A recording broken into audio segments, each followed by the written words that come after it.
photography YouTuber here on YouTube, and in today's video, we're going to be talking about manual focus on the Fuji GFX50R. So over the past several weeks, I've made a few videos on the 50R. And on those videos, I got a few comments just talking about manual focus and the process of manual focusing on the camera. So I wanted to make a video that went over my workflow for manual focus and how I go about using it on the field. So whenever I'm out using this camera, I'm using manual focus, especially when I'm using an older lens with it. This camera has a few things in it that make manual focus a lot easier. So I thought I would take a video, just walk you through the settings that I change and how I go about manual focusing when I'm actually out taking photographs. So a few reasons why I use manual focus. I just feel like it gives me more control. It just feels a little bit more natural when I'm out taking photos. I'm not reliant on anything else other than myself. Therefore, just one less thing to have to worry about. The reason I don't use autofocus is not because it's inaccurate, it's fine. It's just a little loud and a little clunky. I just find it to be quicker just not using it. So the thing I wanted to walk through today's video is a few settings that I've tweaked to optimize the way manual focus works on this camera.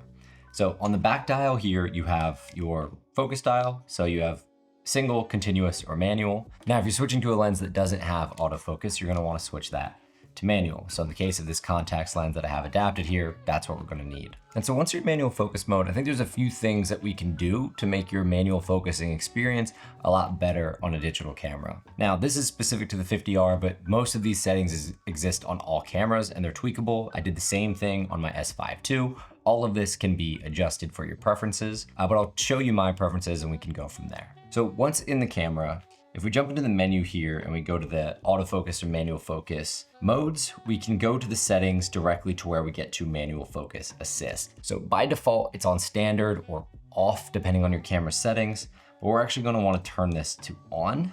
And then you get a few color options. You get white, red, and blue, and then you could pick low or high within those colors. So for me, I like the blue at high. It registers as almost like a teal. So when you're actually in your camera and you start focusing, you'll get this teal outline on all the things that are in focus. It's pretty subtle.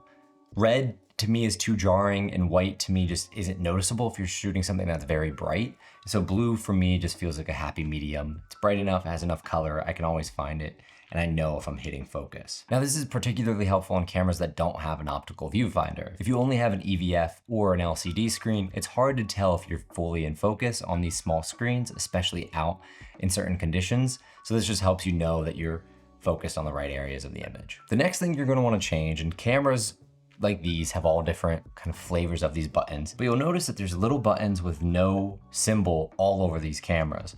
So I have 3 on the back, I have 1 up top, and you have this one up front. All of these are fully customizable to do with them what you want. And so this is where over time, these cameras can become pretty personal. I haven't messed with a ton of them because I just like their default settings, but there is one thing that I changed that has made manual focusing so much easier when I'm out taking an image. This button here, I actually have it set. So when I click it, it'll zoom into the image so I can look further into the focus area that I'm shooting at. Once in there, I can start to scroll around and select what part of the image I want to dial in my focus onto. And so to turn this on in your camera settings, just go to, in this case, the wrench, but wherever you are in your camera settings that has options for your like sound, screen, and button options, go there. And then just go to button and dial and then function settings. So this will give you the quick menu list of all of the function buttons that you have. And most of these are set by default from your factory settings. But then you can just find a button that makes sense for you. In this case, I opted for function button 5, which is right here. And then this, I have selected focus check. So again, this will allow me to zoom into the image, get closer to the areas that I'm focusing in on. And I use this literally every single time I'm out taking photos. It's very easy. I just set my composition, set my exposure, hit focus check and zoom in on the image. And then I can use this little touch dial here to make sure that my focus is truly dialed in. Really quick and easy, only 2 things that have happened here, but it makes me so certain that I'm gonna hit focus every time I'm out in the field. And the cool thing for the Fuji users, even though these LCD screens, touch screens are kind of whack in my opinion, if you want to focus check quicker, you can just double tap and it'll zoom into the image. And if you just hold in certain directions on those arrows, it'll start to jump around. It's pretty minor, honestly. I find the little joystick thing to just be easier. And I like the tactility of this button in tandem with the joystick. It's just a lot quicker for me than relying on a touchscreen. I don't mind touchscreens on like something like an iPhone, but touchscreens on older cameras, just not that great. So hopefully these two things, minor though they may be, are helpful for you.